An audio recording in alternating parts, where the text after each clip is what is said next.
48세에 다시 찾아온 사랑이 이렇게 따뜻할 줄 몰랐어요. 남편을 사별한 후 홀로 지낸 4년의 시간이 얼마나 메말랐는지 지금의 남편을 만나고 나서야 깨달았습니다. 대형 치과병원에서 15년간 수석위생사로 일하다가 남편 사별 후 그만둔 지 2년이 지났을 때였어요. 더 이상 집에만 있을 수 없다는 생각에 작은 동네 치과를 찾아 면접을 보러 갔습니다. 그곳의 원장이 지금의 남편이었죠. 첫 면접에서부터 그는 달랐어요. 다른 치과 원장들처럼 단순히 경력만 묻는 게 아니라 제가 힘들어하는 부분은 없는지, 어떤 환경에서 일하고 싶은지까지 세심하게 물어봤습니다. 제가 사별을 겪었다는 이야기를 들었을 때 그의 눈빛에 진짜 안타까움이 스며 있었어요. 일을 시작하고 나서 그의 배려는 더욱 깊어졌습니다. 처음 몇 주 동안은 적응할 시간을 충분히 줬고 제가 실수를 해도 따뜻하게 알려주었어요. 대형 병원에서는 느껴보지 못했던 여유로운 분위기였죠. 환자 수도 많지 않아서 하나하나 정성스럽게 돌볼 수 있었고요. 점심시간이면 자연스럽게 함께 식사를 하게 되었습니다. 처음에는 업무 이야기를 주로 했는데 점차 개인적인 이야기들이 오가기 시작했어요. 남편도 3년 전에 이혼을 했다는 얘기를 들었을 때 서로 상처받은 사람들이구나 하는 동질감이 들었습니다. 그는 정말 좋은 청취자였어요. 제가 사별 후 겪었던 외로움, 다시 일을 시작하는 것에 대한 두려움, 앞으로의 불안함까지 모든 걸 들어주었습니다. 판단하지도 조언을 강요하지도 않았죠. 그저 고개를 끄덕이며 제 마음을 이해해 주었어요. 계절이 바뀌면서 우리 사이도 조금씩 변했습니다. 퇴근 후 커피를 마시러 가거나 주말에 가벼운 등산을 함께 하기도 했어요. 그럴 때마다 그의 세심함에 감동했습니다. 제가 좋아하는 카페를 기억해 두었다가 데려가주고 제가 힘들어할까봐 무리한 코스는 피해 주었죠. 어느 봄날 저녁 병원 정원에서 그가 조심스럽게 마음을 털어놓았어요. 저를 단순한 동료 이상으로 생각하고 있다고, 혹시 저도 그런 마음이 있는지 물어보더라고요. 그때 제 가슴이 얼마나 뛰었는지 몰라요. 48세에 다시 이런 설렘을 느낄 수 있다니. 사실 저도 언제부터인가 그를 의식하고 있었어요. 아침에 병원에 나올 때 옷을 고르는 시간이 길어졌고 그의 작은 칭찬에도 하루 종일 기분이 좋아졌으니까요. 하지만 직장 상사와 부하 직원이라는 관계 때문에 선뜻 내 마음을 드러낼 수가 없었죠. 연인이 되고 나서도 그는 정말 신중했어요. 직장에서는 철저히 원장과 직원 관계를 유지했고 다른 직원들 앞에서 절대 사적인 감정을 드러내지 않았습니다. 퇴근 후에만 연인이 되었죠. 그런 그의 모습이 더욱 믿음직스러웠어요. 1년 정도 사귀고 나서 그가 프러포즈를 했습니다. 병원 옥상에서 석양을 바라보며 제 손을 잡고 말하더라고요.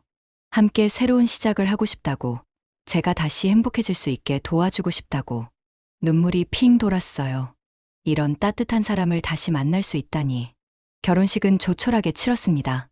양가 가족과 가까운 지인들만 모여서 말이에요. 남편의 친구들은 모두 부러워했어요. 능력 있고 예쁜 아내를 얻었다고, 병원 운영도 더 든든해졌다고 말하더라고요. 저도 정말 뿌듯했습니다. 다시 필요한 사람이 된 기분이었거든요. 신혼 첫날 밤, 남편은 정말 신사였어요. 제가 오랜만에 일이라 긴장하고 있다는 걸 알고는 전혀 서두르지 않았죠. 천천히 가자고, 우리에겐 충분한 시간이 있다고 말하며 제 어깨를 가볍게 어루만져 주었습니다.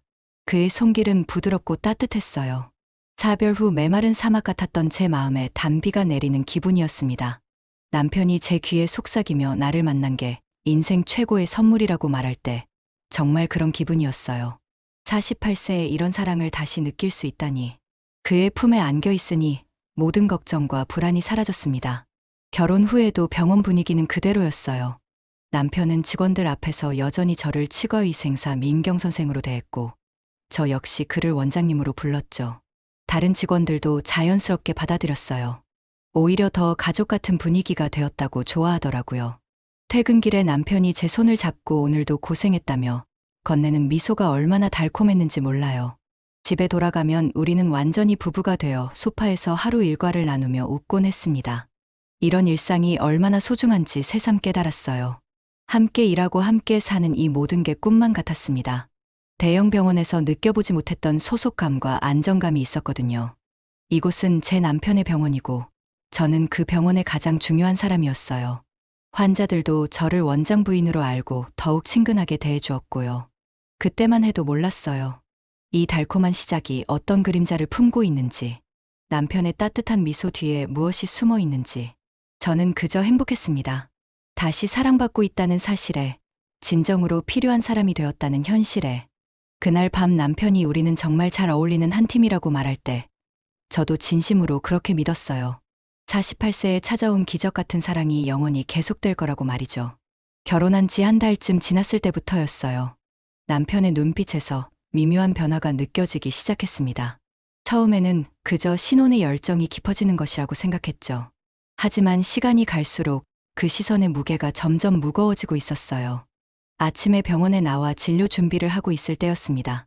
환자용 가운을 정리하며 허리를 숙이고 있는데 뒤에서 자결하는 시선이 느껴졌어요. 돌아보니 남편이 원장실 문 너머로 저를 바라보고 있었습니다. 그 눈빛이 예전과는 달랐어요. 따뜻한 애정이 아니라 뭔가 더 강렬하고 갈망에 찬 시선이었죠. 제가 당황하며 몸을 일으키자 남편은 태연하게 웃으며 다가왔습니다. 그리고는 제 허리에 자연스럽게 손을 댔어요. 다른 직원들이 올 시간이었는데도 말이죠. 우리 아내가 일하는 모습이 너무 아름답다며 그의 손길이 허용된 경계를 살짝 넘어섰을 때 온몸에 전율이 일었어요. 놀라움과 당황스러움이 동시에 밀려왔죠. 직장에서는 이런 행동을 안 하기로 했는데 하지만 곧 접수 직원이 들어와서 더 이상 생각할 여유가 없었어요. 그날 점심시간에 남편이 제게 따로 이야기하자고 했습니다. 원장실로 들어가자마자 그는 문을 잠갔어요. 그리고는 제게 다가와 갑자기 끌어안았죠. 아침에 미안했다면서도 정말 참기 힘들 정도로 매력적이었다고 속삭이더라고요. 그의 품이 평소보다 훨씬 강렬하고 뜨거웠어요. 제가 놀라서 몸을 빼려고 하자 그는 더 단단히 안았죠. 여기서는 안 된다고 직원들이 있다고 말했지만 남편은 오히려 더 가까이 다가왔어요. 제 목덜미에 뜨거운 숨결을 불어넣으며 낮게 중얼거렸습니다. 아무도 안 들어온다고 문 잠갔으니까 괜찮다고 말이에요. 그의 목소리에는 예전에 없던 강함이 있었어요. 부드럽지만 거절을 받아들이지 않겠다는 의지가 느껴졌죠. 저는 어쩔 수 없이 그의 품에 안겨 있을 수밖에 없었어요. 그의 손길이 제 등을 따라 내려오며 은밀한 곳을 어루만질 때 온몸에 소름이 돋았습니다. 좋아서가 아니라 무언가 잘못되고 있다는 직감 때문이었어요. 그날부터 남편의 행동은 점점 더 대담해졌습니다. 진료 중간중간 제가 기구를 정리하고 있을 때 뒤에서 몸을 감싼다거나 환자가 잠시 자리를 비운 사이에 제 손목을 잡고 자신에게 끌어당기는 일들이 잦아졌어요. 처음에는 신혼의 달콤함이라고 생각하려 했어요. 하지만 점점 불편해지기 시작했습니다. 언제 남편이 다가와 경계를 넘을지 모른다는 긴장감 때문에 일에 집중하기 어려웠거든요. 특히 환자들이 있는 상황에서 그런 일이 벌어질까봐 항상 신경이 쓰였죠. 어느 날 오후 70대 할아버지 환자가 치료를 받고 있을 때였어요. 저는 남편 옆에서 석션으로 침을 빼내고 있었는데 갑자기 남편의 다리가 제 다리에 닿았습니다. 처음에는 실수인 줄 알았어요. 그런데 계속해서 은밀한 접촉이 이어지는 거예요. 환자는 입을 벌리고 누워있고 저는 어떻게 해야 할지 모르겠더라고요. 몸을 살짝 옮겨봤지만 남편은 더 가까이 다가왔어요. 그의 손길이 업무를 가장한 채 제 몸을 스쳐 지나갈 때 석션을 든 손이 떨렸습니다. 환자 앞에서 이런 일이 벌어진다는 게 믿어지지 않았어요. 만약 환자가 눈치챈다면, 다른 직원들이 알게 된다면 온갖 생각이 머릿속을 스쳐갔습니다. 심장이 미친 듯이 뛰었어요. 환자가 치료를 마치고 나간 후 남편이 저를 보며 웃었어요.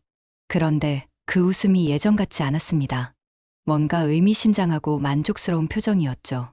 오늘 왜 이렇게 긴장하냐고, 몸이 안 좋은 건 아니냐고 물어보는데 이유를 뻔히 알면서 그런 질문을 하니까 더 당황스러웠어요. 제가 아무 대답을 못하고 있으니까 남편이 제 어깨에 손을 올리며 부드럽게 마사지를 해줬어요. 겉으로는 배려하는 척하면서도 그 손길에는 다른 의도가 스며 있는 것 같았습니다. 마치 제 반응을 시험하는 것처럼 느껴졌어요. 집에 돌아가서도 남편의 태도는 변해 있었어요.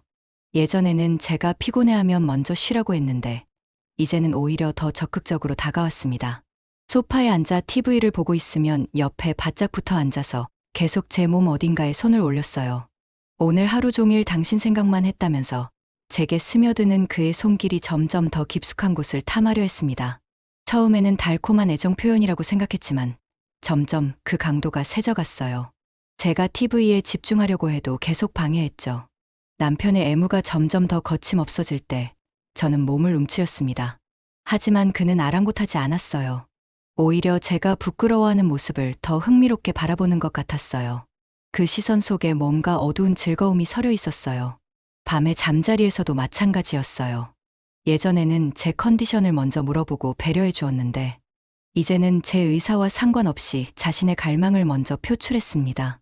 제가 피곤하다고 말해도 귀에 들어가지 않는 것 같았어요. 거절하기도 어려웠어요. 남편인데 아내가 싫다고 할 수도 없고, 그렇다고 내 마음이 따라가지 않는 것도 사실이었거든요. 억지로 받아들이다 보니 몸도 마음도 점점 지쳐갔습니다. 가장 당황스러웠던 건 남편이 제 반응을 마치 실험하듯 관찰한다는 점이었어요. 제가 부끄러워하거나 당황하는 모습을 보면 오히려 더 만족스러워하는 것 같았습니다. 마치 제 감정의 변화를 즐기는 것처럼 느껴졌죠. 어느 날 제가 조심스럽게 얘기했어요. 요즘 너무 강하신 것 같다고, 조금 천천히 가면 안 되냐고. 그랬더니 남편이 부드럽게 웃으면서 말하더라고요. 우리 신혼인데 이 정도는 당연하다고, 사랑하는 사람한테 이런 걸로 서운해하냐고. 틀린 말은 아니었어요. 하지만 뭔가 석연치 않은 기분이 들었습니다. 사랑하는 마음과 소유하려는 마음 사이에는 분명히 차이가 있는데 남편의 행동은 후자에 가까워 보였거든요. 그때부터 저는 남편을 조금씩 다른 시선으로 보게 되었어요. 결혼 전에는 보이지 않았던 면들이 하나씩 드러나고 있었습니다. 혹시 제가 예민한 걸까요? 아니면 정말로 뭔가 변한 걸까요? 사랑받고 있는 거라고, 감사해야 한다고 스스로에게 말하면서도 가슴 한구석이 무거웠어요. 사랑받는 것과 소유당하는 것의 경계가 점점 흐려지고 있었거든요. 그리고 무엇보다 두려웠던 건 이것이 시작에 불과할지도 모른다는 예감이었어요. 남편의 눈빛에서 익히는 그 깊은 갈망이 앞으로 어디까지 갈지 상상만 해도 등골이 서늘해졌습니다. 결혼 3개월이 지나면서 남편의 욕망은 더 이상 시간과 장소를 가리지 않게 되었어요. 처음에는 집에서만, 그 다음에는 병원 원장실에서만이었는데 이제는 진료실 한복판에서도 서슴없이 저를 향한 갈망을 드러냈습니다. 그날도 평범한 오후였어요. 40대 여성 환자가 스케일링을 받고 있었는데 남편이 치료하는 동안 저는 옆에서 석션과 기구를 준비하고 있었죠. 환자가 잠시 입을 헹구러 일어난 사이 남편의 손이 제 허리를 스쳤습니다. 그런데 이번에는 그냥 지나치는 게 아니었어요. 기구대 뒤에 가려진 채로 그의 손길이 제 몸을 따라 천천히 움직였습니다. 환자가 돌아올 수 있는 상황에서 불과 2m 떨어진 곳에서 말이에요. 제가 작은 목소리로 환자분이 곧 온다고 말했지만 남편은 오히려 더 대담해졌어요. 제 귀에 바짝 다가와 뜨거운 숨결을 불어넣으며 이런 스릴이 있어야 재미있다고, 제가 긴장하면 더 아름다워진다고 속삭였습니다. 환자가 돌아와 자리에 누웠을 때 제 얼굴은 상기되어 있었습니다. 혹시 들켰을까봐 두근거리는 가슴을 진정시키느라 힘들었어요. 남편은 태연하게 치료를 계속했지만 가끔 제게 보내는 시선에는 은밀한 만족감이 서려 있었습니다. 그 일이 있고 며칠 후 더 충격적인 일이 벌어졌어요. 대기실에 환자가 3명이나 있는 상황에서 남편이 저를 상담실로 불렀습니다. 환자 차트를 가져오라는 핑계였죠. 상담실 문을 닫자마자 남편이 저를 벽에 밀어붙였어요. 그리고는 제 입술에 격렬한 키스를 했습니다. 대기실에 환자들이 있다고, 간호조무사도 바로 옆방에 있다고 애원했지만 그는 멈추지 않았어요. 남편은 소리만 안 내면 아무도 모른다며 절제할 수 없는 열망을 드러냈습니다. 제가 저항할수록 그는 더 흥분하는 것 같았어요. 마치 제 두려움과 긴장감을 연료 삼아 타오르는 불길 같았습니다. 그때 갑자기 노크 소리가 들렸습니다. 간호조무사가 다음 환자 준비가 됐다고 알리는 소리였어요. 남편은 천천히 저에게서 떨어졌지만 그의 눈빛에는 아쉬움과 동시에 뭔가 위험한 빛이 서려 있었습니다. 다음엔 더 조용한 곳에서 해야겠다는 그의 중얼거림이 얼마나 무서웠는지 몰라요. 더 조용한 곳이라니, 더 안전한 곳에서 더 깊이 저를 탐하려 한다는 뜻이었으니까요. 집에서도 상황은 나아지지 않았어요. 남편은 제가 샤워하는 동안에도, 요리하는 동안에도, 심지어 전화 통화를 하는 중에도 거침없이 다가왔습니다. 제 일상의 모든 순간이 그의 욕망에 침범당하고 있었어요.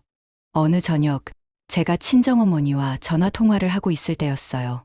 어머니가 제 목소리가 이상하다며 걱정을 표하고 계셨는데 그때 남편이 뒤에서 제 목을 감쌌습니다. 전화기 너머로 어머니 목소리가 들리는 상황에서 말이에요.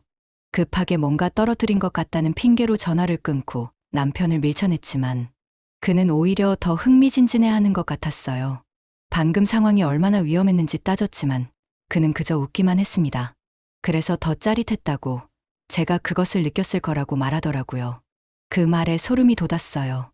저는 짜릿함이 아니라 공포를 느꼈는데 그는 그것마저 자신의 쾌락으로 해석하고 있었던 거예요. 점점 제 사생활이라고 할 만한 게 사라져 갔습니다. 화장실에서 양치질을 할 때도 남편이 들어와 제 몸을 감쌌고 침실에서 옷을 갈아입을 때도 그는 문 앞에 서서 저를 지켜봤어요. 그 시선이 얼마나 무거웠는지 몰라요. 남편은 제가 그의 아내니까, 부부니까 언제든 볼 수 있는 게 당연하다고 했어요. 하지만 그건 사랑이 아니라 소유욕이었습니다. 저는 점점 그의 소유물이 되어가고 있었어요. 병원에서도 마찬가지였어요. 점심시간이면 어김없이 원장실로 불려갔고 그곳에서 남편의 굶주린 애정 공세를 받아야 했어요. 처음에는 문을 잠그고 했지만 이제는 문을 잠그지도 않았습니다. 언제든 누군가 들어올 수 있는 상황에서도 말이에요. 제가 혹시 누가 들어오면 어떡하냐고 떨며 물어도 남편은 개의치 않았어요. 오히려 그런 위험함이 더 자극적이라고 생각하는 것 같았습니다. 제가 긴장할수록 두려워할수록 그는 더 만족스러워했어요. 어느 날은 환자가 치료받는 바로 옆방에서 제게 손을 댔어요. 벽 하나를 사이에 두고 환자가 있는 상황에서 말이에요. 제가 입을 틀어막고 소리를 죽이는 모습을 보며 남편은 더욱 격렬해졌습니다. 그때 깨달았어요. 남편에게 중요한 건 저의 기분이나 의사가 아니라 자신의 욕망을 충족시키는 것뿐이라는 걸. 그리고 제가 불편해하고 두려워할수록 그는 더 흥분한다는 것도. 집에 돌아와서도 휴식은 없었어요. 남편은 제가 설거지를 하는 동안에도 뒤에서 달라붙었고 빨래를 개는 동안에도 방해했습니다. 제 모든 일상이 그의 욕망에 종속되어 있었어요. 간호조무사가 어느 날 제가 요즘 너무 피곤해 보인다며 걱정스럽게 말했을 때 저는 눈물이 날 뻔했어요. 정말 피곤했거든요. 몸도 마음도 지칠 대로 지쳐 있었어요. 하지만 뭐라고 설명할 수 있겠어요? 남편이 너무 저를 사랑해서 힘들다고 할 수는 없잖아요. 그날 밤, 거울에 비친 제 모습을 보며 깜짝 놀랐어요. 눈 밑에 깊은 그림자가 드리워져 있었고, 얼굴은 야위어 있었습니다. 예전에 당당하고 자신감 넘치던 제 모습은 온데간데 없고, 초조하고 지친 여자만 서 있었어요. 이게 사랑일까 하고 거울 속 저에게 물어봤지만, 대답은 들리지 않았어요. 다만 한 가지는 확실했습니다. 이렇게 계속할 수는 없다는 것. 하지만 어떻게 해야 할지는 여전히 모르겠었어요. 남편의 그림자는 이제 제 일상의 모든 구석구석까지 파고들어 있었습니다. 그리고 그 그림자는 날이 갈수록 더 짙어져만 갔어요. 결혼 반년이 지나면서 남편의 집착은 이제 통제의 영역으로 넘어갔습니다. 단순히 육체적 욕망을 채우는 것을 넘어서 제 존재 자체를 지배하려 하고 있었어요. 그리고 저는 점점 저항할 힘을 잃어가고 있었습니다. 가장 충격적이었던 건 남편이 병원 CCTV를 확인한다는 사실을 알게 된 거였어요. 어느 날 우연히 원장실 컴퓨터 화면을 봤는데 진료실과 대기실을 비추는 CCTV 영상이 떠 있었습니다. 그런데 그 화면에는 제가 혼자 일하고 있는 모습이 클로즈업 되어 있었어요. 남편이 언제부터 저를 감시하고 있었던 걸까요? 제가 다른 남성 환자와 이야기할 때, 택배 기사와 인사를 나눌 때, 심지어 화장실에 가는 시간까지 모두 체크하고 있었던 거예요. 그 사실을 알고 나니 온몸에 소름이 돋았습니다. 남편은 제가 CCTV 존재를 안다는 걸 알고 나서도 전혀 미안해하지 않았어요. 오히려 당연한 일이라는 듯 말했습니다. 아내의 안전을 확인하는 건 남편의 의무라고, 혹시 다른 남자들이 접근하면 어떻게 하냐고 되물었어요. 그때부터 저는 병원에 있는 내내 감시당하고 있다는 압박감에 시달렸습니다. 환자와 대화할 때도, 동료와 이야기할 때도 항상 CCTV를 의식하게 되었어요. 자연스러운 미소조차 남편이 어떻게 해석할지 몰라 조심스러워졌습니다. 더 무서웠던 건 남편이 제 핸드폰까지 검사하기 시작한 거예요. 처음에는 자연스럽게 제 핸드폰을 들여다보더니 나중에는 대놓고 통화 목록과 문자 메시지를 확인했습니다. 친구들과의 대화, 가족과의 연락까지 모든 걸 샅샅이 뒤졌어요. 어느 날은 대학 동창이 단톡방에 올린 사진에 제가 좋아요를 눌렀다는 이유로 1시간 넘게 추궁을 받았어요. 왜 다른 남자 사진에 좋아요를 눌렀냐고, 혹시 그 사람과 무슨 관계가 있는 거냐고 계속 물어보더라고요. 남편의 질투와 의심은 점점 더 병적이 되어갔습니다. 제가 조금이라도 예쁘게 화장을 하고 나가면 누구를 만나려고 그러냐고 했고, 새 옷을 입으면 누구에게 보여주려고 사 입었냐고 따져봤어요. 결국 저는 점점 수수하고 눈에 띄지 않는 옷만 입게 되었습니다. 친구들과의 만남도 점점 제한되기 시작했어요. 남편은 제가 친구들을 만날 때마다 누구를 만나는지, 어디서 만나는지, 언제 돌아올 건지 세세하게 물어봤습니다. 그리고 약속 시간보다 조금이라도 늦으면 계속 전화를 걸어댔어요. 한 번은 대학 동기들과 저녁 식사를 하고 있는데 남편이 30분 간격으로 전화를 했어요. 처음에는 언제 끝나냐고, 두 번째는 누가 와 있냐고, 세 번째는 지금 당장 들어와야 한다고 했습니다. 결국 친구들에게 미안하다며 먼저 자리를 떠야 했어요. 집에 돌아가니 남편이 기다리고 있었어요. 그리고는 제가 친구들과 무슨 이야기를 했는지 하나하나 다 물어봤습니다.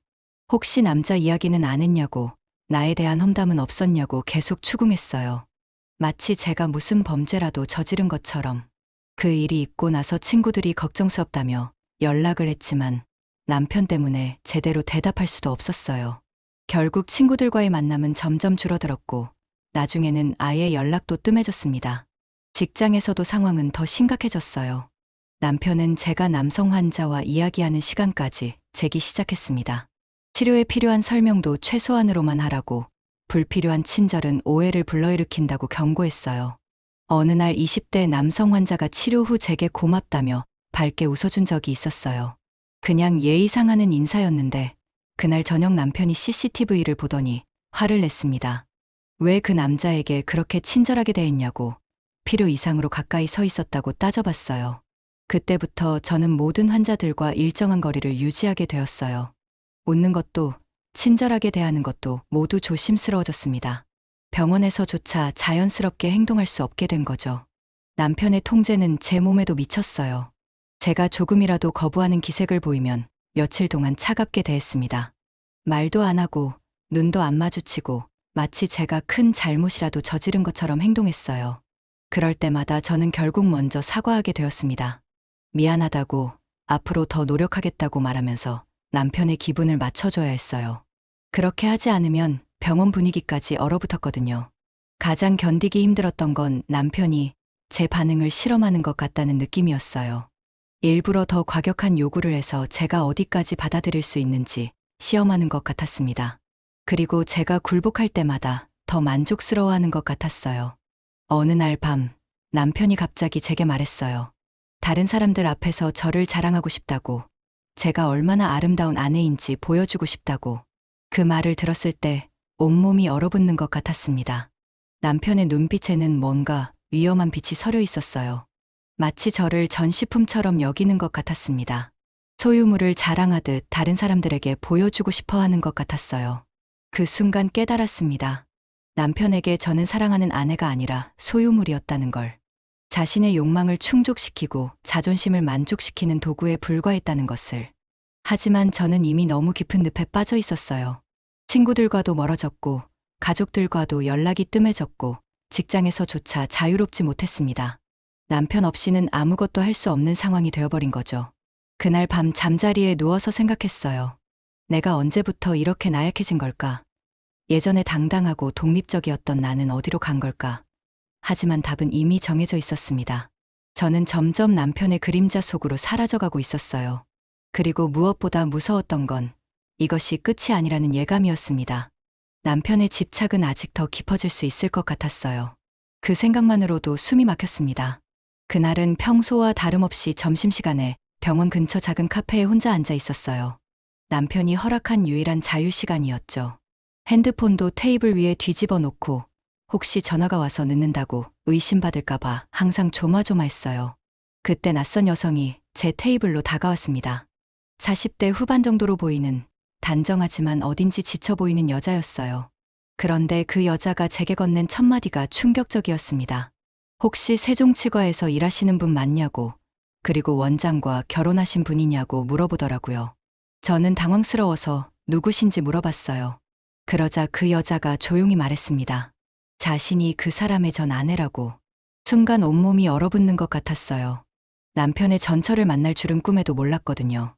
그 여자는 제 당황스러운 표정을 보더니 미안하다고, 하지만 꼭 해야 할 이야기가 있다고 말했습니다. 처음에는 경계했어요. 왜 갑자기 나타나서 이런 이야기를 하는 건지, 혹시 남편에게 해로운 이야기를 하려는 건 아닌지 의심스러웠거든요. 하지만 그 여자가 하는 이야기를 들으면서 점점 소름이 돋기 시작했습니다. 그 여자가 말하길 며칠 전부터 저를 지켜봤다고 했어요. 카페에 혼자 앉아서 계속 핸드폰을 확인하는 모습, 시간에 쫓기듯 서둘러 병원으로 돌아가는 모습, 그리고 점점 야위어가는 얼굴까지 모든 게 자신과 똑같았다고 말이에요. 더 충격적인 건 그 다음이었어요. 그 여자가 구체적으로 말하기 시작했거든요. CCTV로 감시하는 것, 핸드폰을 검사하는 것, 친구들과의 만남을 제한하는 것, 조금이라도 늦으면 계속 전화하는 것. 모든 게 제가 지금 겪고 있는 일들과 똑같았어요. 처음에는 우연의 일치라고 생각하려 했어요. 하지만 그 여자가 말하는 세부적인 내용들이 너무나 정확했어요. 심지어 남편이 화날 때 며칠 동안 말을 안 하다가 제가 사과하면 다시 좋아지는 패턴까지 똑같다고 하더라고요. 그때 그 여자가 제게 물어봤어요. 혹시 본인이 예민한 건 아닌가 하고 자책한 적이 있냐고, 남편이 사랑해서 그런 거라고 스스로를 달래본 적이 있냐고. 저는 아무 말도 할 수 없었어요. 그 모든 게 제 이야기였거든요. 그 여자는 조용히 말했어요. 그건 사랑이 아니라 가스라이팅이라고. 저를 조종하고 통제하기 위해서 사랑이라는 이름으로 포장한 정신적 학대라고 말이에요. 그 말을 들었을 때 머리가 띵한 기분이었습니다.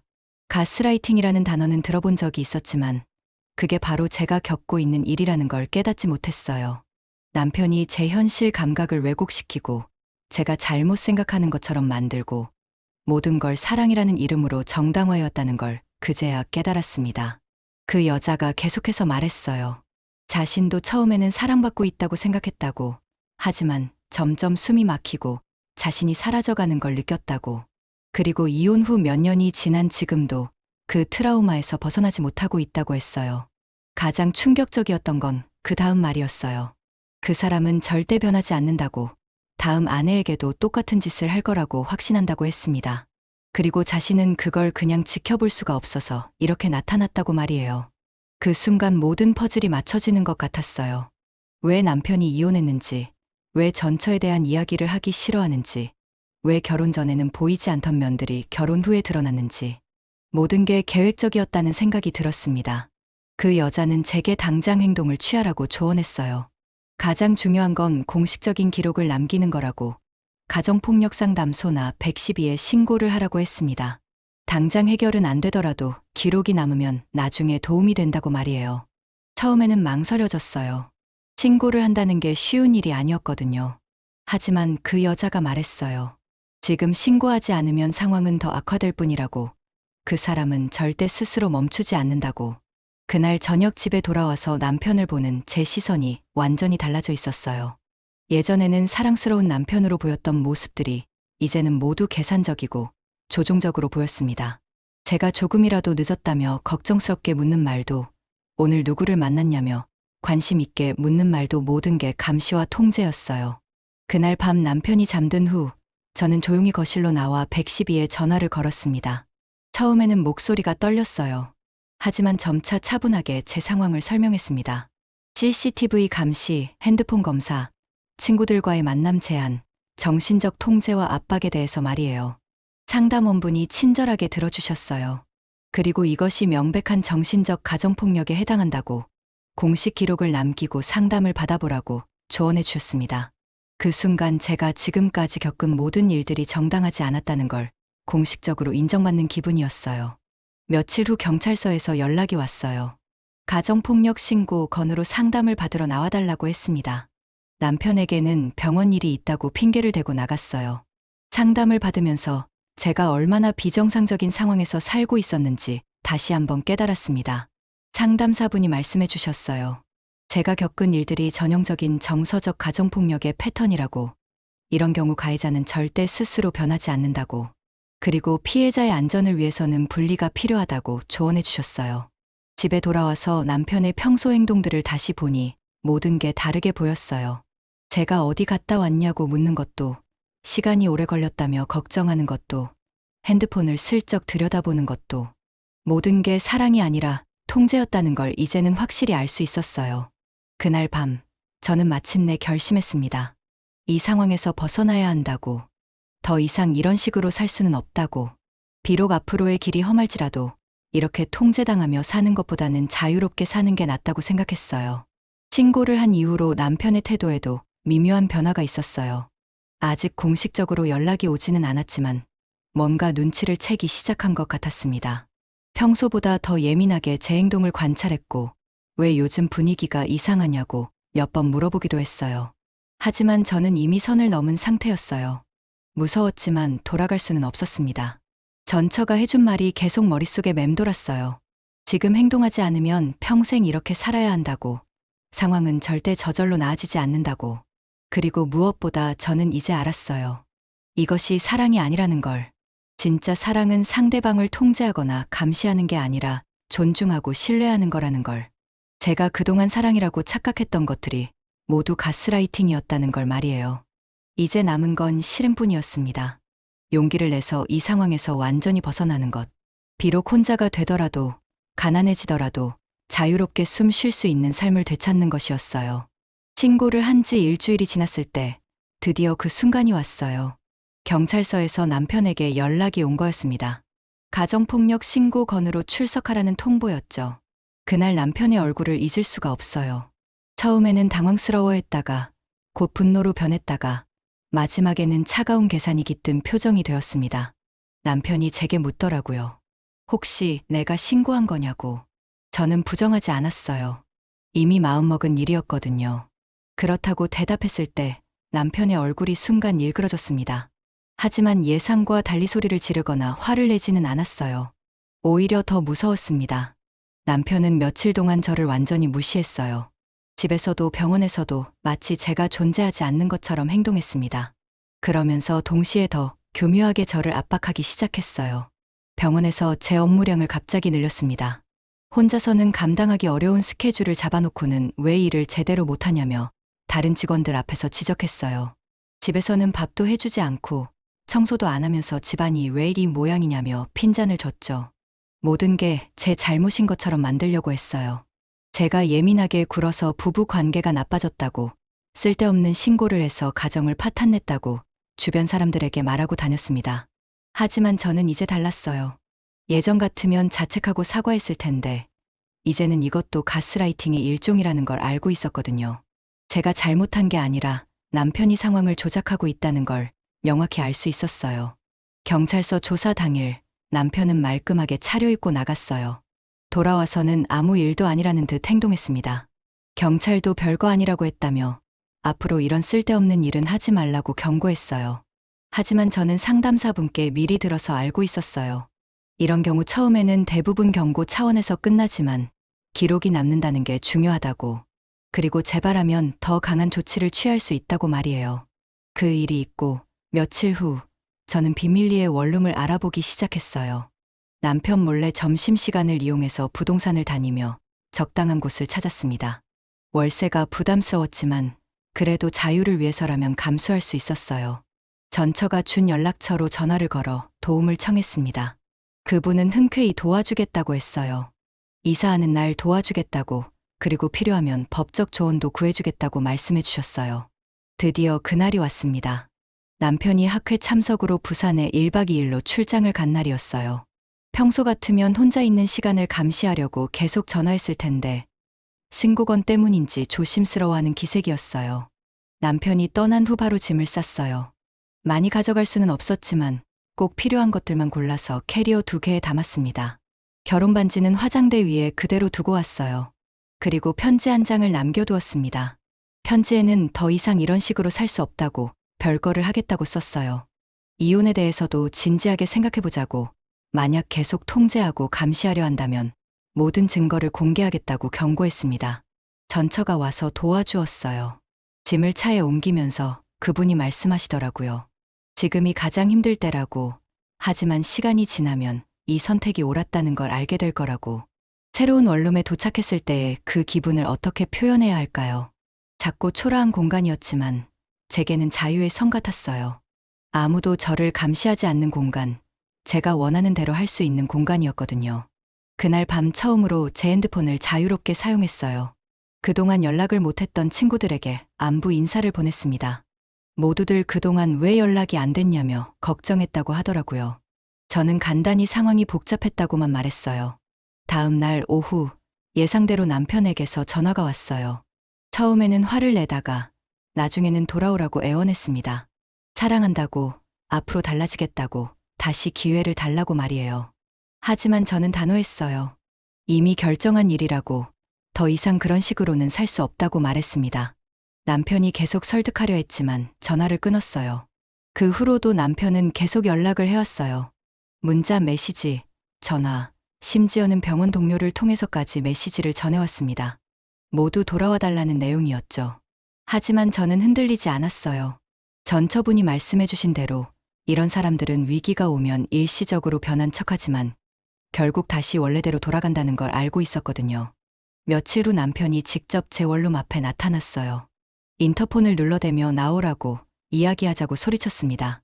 저는 나가지 않았어요. 대신 112에 신고했습니다.